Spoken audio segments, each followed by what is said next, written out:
புனித லூக்கா எழுதிய தூய நற்செய்தி அதிகாரம் 15 இறைவார்த்தைகள் 1 தொடக்கம் 3, 11 தொடக்கம் 32. அக்காலத்தில் பரிதண்டுவோர் பாவிகள் யாவரும் இயேசு சொல்வதை கேட்க அவரிடம் நெருங்கி வந்தனர்.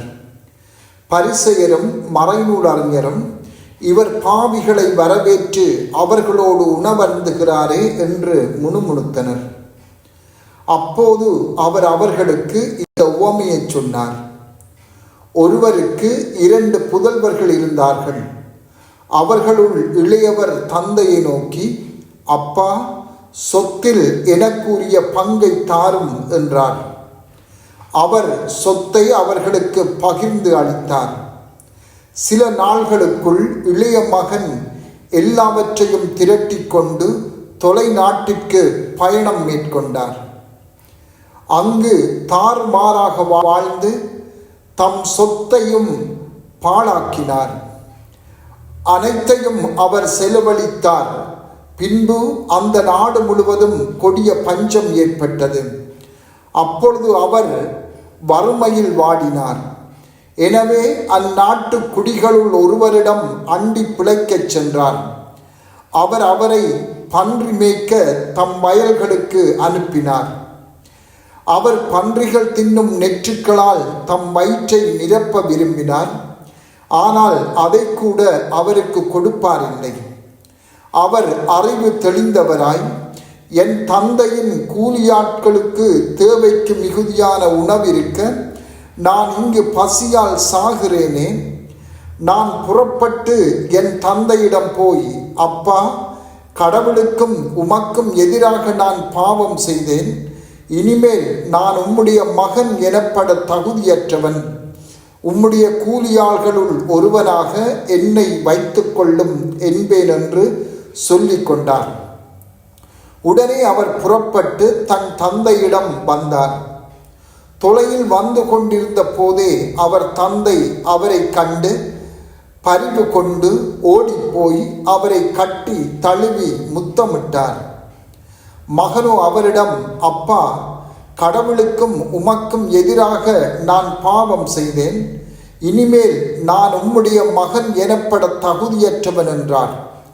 தந்தை தம் பணியாளரை நோக்கி, முதல் தரமான ஆடையை கொண்டு வந்து இவனுக்கு உடுத்துங்கள். இவனுடைய கைக்கு மோதிரமும் காலுக்கு மிதியடியும் அணிவியுங்கள். கொழுத்த கன்றை கொண்டு வந்து அடியுங்கள். நாம் மகிழ்ந்து விருந்து கொண்டாடுவோம். ஏனென்றால் என் மகன் இவன் இறந்து போயிருந்தான், மீண்டும் உயிர் பெற்று வந்துள்ளான். காணாமல் போயிருந்தான், மீண்டும் கிடைத்துள்ளான் என்றார். அவர்கள் மகிழ்ந்து விருந்து கொண்டாடத் தொடங்கினார்கள். அப்போது மூத்த மகன் வயலில் இருந்தார். அவர் திரும்பி வீட்டை நெருங்கி வந்து கொண்டிருந்த போது ஆடல் பாடல்களை கேட்டு ஊழியர்களுள் ஒருவரை வரவழைத்து, இதெல்லாம் என்ன என்று வினவினார். அதற்கு ஊழியர் அவரிடம், உம் தம்பி வந்திருக்கிறார்.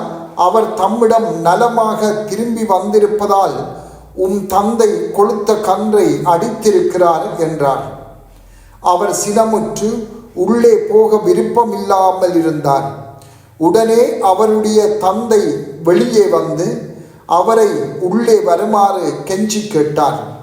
அதற்கு அவர் தந்தையிடம், பாரும், இத்தனை ஆண்டுகளாக நான் அடிமை போன்று உமக்கு வேலை செய்து வருகிறேன். உம் கட்டளைகளை ஒருபோதும் மீறியதில்லை. ஆயினும் என் நண்பரோடு நான் மகிழ்ந்து கொண்டாட ஓர் ஆட்டுக்குட்டியை கூட என்றுமே நீர் தந்ததில்லை. ஆனால் விலை மகளிரோடு சேர்ந்து உம் சொத்துக்களை எல்லாம் அழித்துவிட்ட இந்த உம் மகன் திரும்பி வந்தவுடனே இவனுக்காக கொழுத்த கன்றை அழித்திருக்கிறீரே என்றார். அதற்கு தந்தை, மகனே, நீ எப்போதும் என்னுடன் இருக்கிறாய். என்னுடையதெல்லாம் உன்னுடையதே.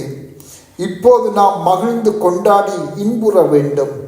ஏனெனில் உன் தம்பி இவன் இறந்து போயிருந்தான், மீண்டும் உயிர் பெற்றுள்ளான். காணாமல் போயிருந்தான், மீண்டும் கிடைத்துள்ளான் என்றார்.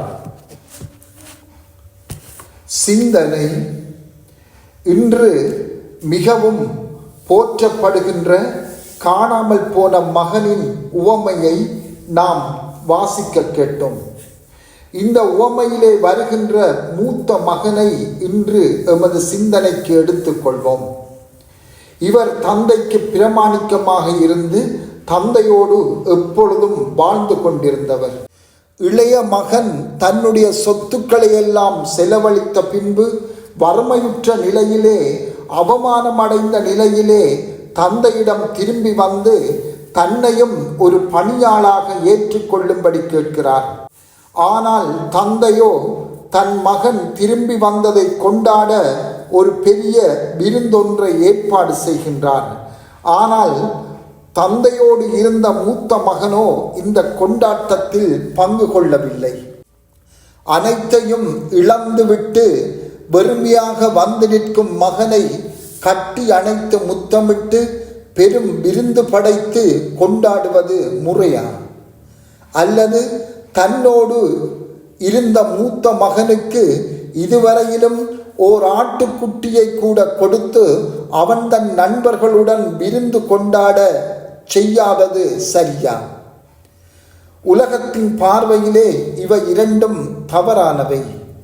ஆனால் ஆண்டவரின் பார்வையிலே இந்த இரண்டு கேள்விகளுமே பிழையானவை. பொதுவாக எமது அன்றாட வாழ்வில் அனைத்தும் நீதியாக இருக்க வேண்டுமென்றே நாம் விரும்புவோம். எங்களை விட மற்றவர்கள் கூடுதலாக பெறும்போது நாம் கோபமும் வெறுப்பும் அடைகின்றோம். ஆனால் கடவுளின் இரக்கம் என்று வருகின்ற போது அவருடைய நன்மைத்தனமும் பெரும் தன்மையும் நீதியை கடந்து செல்லுகின்றது. அவற்றுக்கு அளவே இல்லாமல் இருக்கிறது. நாம் ஆண்டவரின் அந்த அளவில்லா இரக்கத்திலும் நன்மைத்தனத்திலும் பங்கு கொள்ளும் போது ஆண்டவரின் அளவில்லா பேரிரக்கத்தை கொண்டாடவும் நாம் கற்றுக்கொள்ள வேண்டும். திரும்பி வந்த மகனுக்கு தேவையானது ஒரு இரக்கச் செயலே. அவனுக்கு தெரிய வேண்டியது தான் கடந்த காலத்தில் என்னென்ன செய்தேன் என்பதை பொருட்படுத்தாமல் தந்தை தன்னை அன்பு செய்வதையும் தான் திரும்பி வந்ததில் தந்தை மகிழ்வுறார் என்பதையும் கண்டுகொள்ள வேண்டும் என்பதே. எனவே அவருக்கு தேவையானது தந்தையின் பேரிரக்கமே. அத்தோடு தந்தை தன்னை அன்பு செய்கின்றார் என்ற உறுதிப்பாடுமே ஆகும். இதையே தந்தை அவருக்கு செய்தார். ஆனால் தந்தையோடு இருந்த மூத்த மகன் இதனை செய்ய தவறிவிட்டார். தந்தையிடம் இருந்த நிறைவான அன்பு அவரிடம் இருக்கவில்லை. தந்தையைப் போல தன் சகோதரனை அவர் அன்பு செய்ய தவறிவிட்டார்.